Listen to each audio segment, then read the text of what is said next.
उम्मीद तो हमें करनी चाहिए, लेकिन ये भी दुरुस्त है कि जिस तरह स्टेटहुड को कहीं ना कहीं पहलगाम के साथ भी जोड़ने की कोशिश की जा रही है, वो जम्मू कश्मीर के लोगों के साथ सरासर नाइंसाफ़ी है। क्योंकि पहलगाम में जो हुआ उसके लिए इलेक्टेड हुकूमत कसूरवार नहीं है। जम्मू कश्मीर के लोगों ने भी उसका साथ नहीं दिया।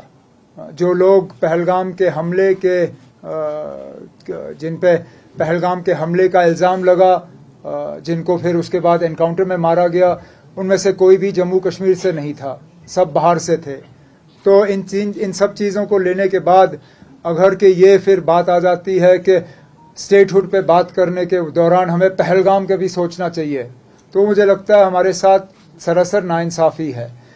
पार्लियामेंट में और सुप्रीम कोर्ट ऑफ इंडिया में बार बार ये कहा गया कि 3 step process, delimitation, election, statehood.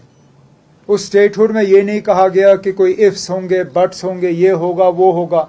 कहा कि ये 3 कदम हैं, 2 कदम मुकम्मल हो गए, तीसरा कदम अभी बाकी है।